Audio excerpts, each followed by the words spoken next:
Hi, in this video we're looking at trigonometry and specifically trigonometry to do with right angled triangles. Yeah, well, we've got a right angle marked out for us here. We know it's a right angle because we've got a little square there.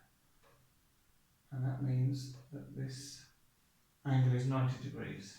Okay, and we've got a triangle here and we know it's a right angled triangle. Now when we're dealing with triangles, it's useful to be able to refer to the sides without having to point or say, this one, because we're not always going to know the lengths of them.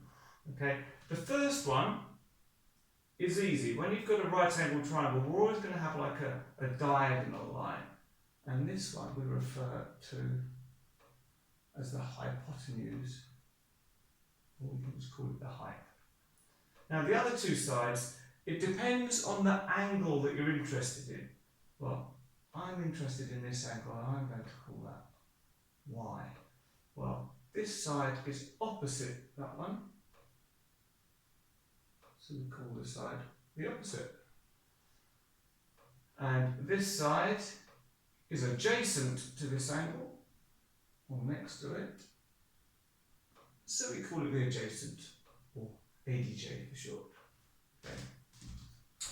Now, if we're trying to work out an angle, there's three functions that we use that are really useful because they've got a certain relationship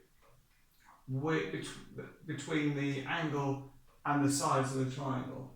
The sine of the angle is equal to the length of the opposite divided by the length of the hypotenuse. The cosine, or cos, of the angle is equal to the length of the adjacent divided by the length of the hypotenuse, and the tangent of the angle, or tan y in this case, is equal to the length of the opposite divided by the length of the adjacent. Okay, well let's see what we actually mean by that. Well, so the sine of this angle, well that's going to be equal to the opposite, which is 3, divided by the hypotenuse, which is 5.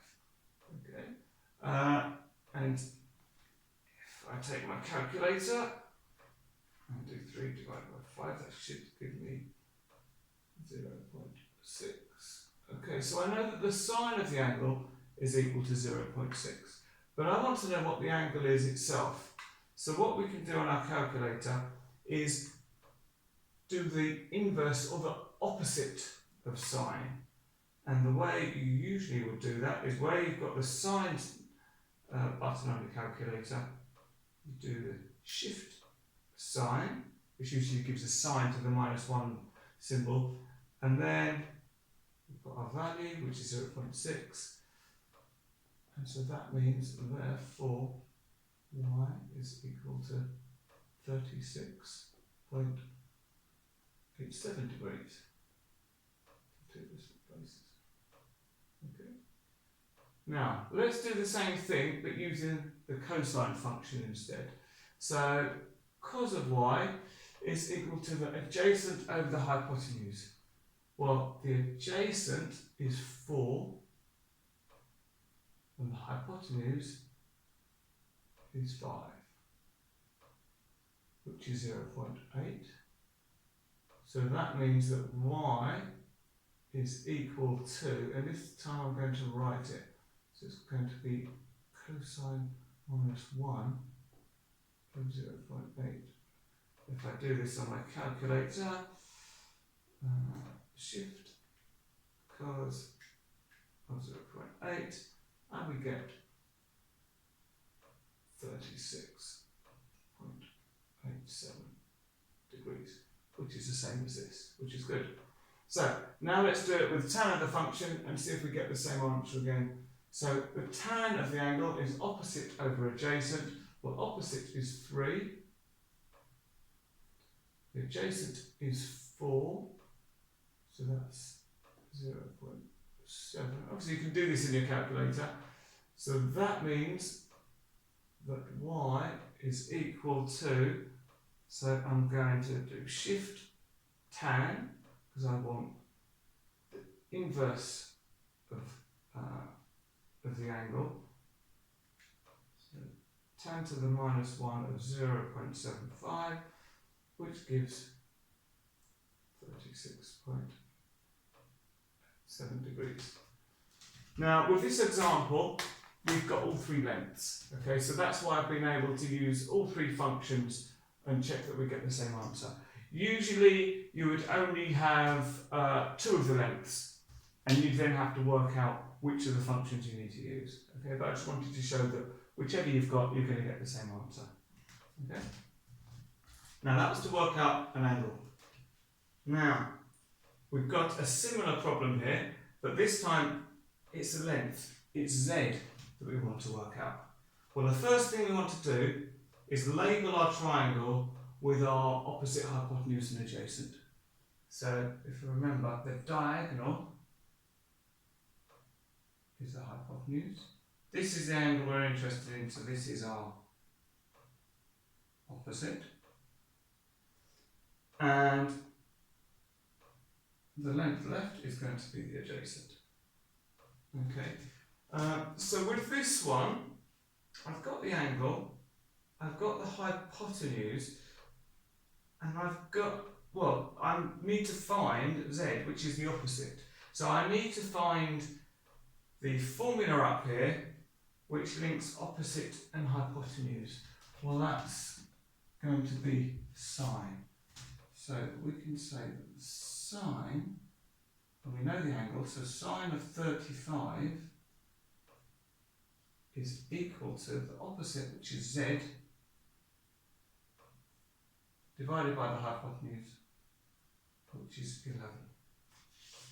Now, if we rearrange this, so if we multiply both sides by 11, we get 11 times sine of 35 is equal to z. And then if we put this in our calculator, so I'm going to do sine 35, and it's the sine of the angle. I'm not doing the inverse function, I'm doing sine 35, which gives me 0.5735. I'm going to multiply that by 11, and that gives me 6.31 centimetres to 2 decimal places. Okay, so we can work out an angle. To work out an angle, we need to know two of the lengths, at least. Or we can work out the length of one of the sides. And to do that, we need to know at least one of the lengths and one of the two angles which aren't the right angle. So that's great. We've used a calculator, very helpful with sine, cos and tan. Now, you don't have to use a calculator. For a lot of the calculations you will, but for some very specific angles, 0, 30, 45, 60 and 90, you can work out your answers without a calculator. And I'm going to show you how to do that. First of all, we'll use these diagrams. So I've got an equilateral triangle here. So if it's an equilateral triangle, I know that all three angles are going to be 60 degrees. So if I split it down the middle, because I want to get a right angle to be able to use these functions, I've got my right angle here, I've got 60 degrees here, and so I'm going to have a 30 degree angle there as well. Now if this length is 2 centimetres, then the bottom is also going to be 2, and if we're splitting that in half, well, half of 2 is 1 centimetre. Okay. Now, we want to know what this length is up here. Well, if you remember from Pythagoras, a squared plus b squared equals c squared. Well, this is going to be, if this is a, b and c, well we can say, well, b squared is going to be c squared minus a squared, or b is the square root of c squared minus a squared. Okay, this is our c squared, Sorry, this is our c, so c squared would be 4. This is our a squared would be 1. 4 minus 1 is 3, so that means this length is root 3. Now don't worry if you didn't follow all of that, try it yourself, rewind the video, have another look at that. So now we've got a triangle here with hypotenuse 2 centimetres, vertical length root 3, and the base 1 centimetre. Now, here we've got an isosceles triangle. So we know that we've got a right angle, we've got 45 degrees, so this is going to be another 45 degrees. If this length is 1 centimetre, then the length at the bottom is also going to be 1 centimetre. And using Pythagoras, well, this is our c, so 1 squared plus 1 squared is 2. That's going to be the square root of 2. Okay, so now let's start populating our table. We've also got another triangle here. This is going to be useful for our 0 and 90 columns. Now, it's hard to draw it. We want to imagine that this is a triangle where the angle is very, very small, as close to 0 as you can get it. Okay. So if we want the sine of the angle, so sine of 0, well, sine is the opposite over the hypotenuse. Well, if this is the angle, this is 0, this is the angle we're interested in, then opposite, this length is going to be something very small divided by the hypotenuse. So something very small divided by something reasonable size is going to be 0. Now the cosine of 0 is going to be similar, it's the adjacent divided by the hypotenuse. Well, the adjacent of this angle is along here, and the hypotenuse is on top. As this angle gets close to 0, these two lines are going to be pretty much identical. So something divided by something very similar to itself is going to be 1. Okay, and again, these are the extremes. Tangent of 0, well, tangent of y is the opposite over the adjacent. So opposite over adjacent, so it's going to be very similar to this, something very small in our numerator, so we're going to get 0. Now, sine of 30, so we're going to use this triangle here. So sine of 30, we want opposite over hypotenuse. So if this is the angle we're interested in, the opposite is 1 centimetre, and the hypotenuse is 2. So it's going to be equal to a half. And the cosine of 30 degrees is the adjacent over the hypotenuse. So the adjacent is root 3.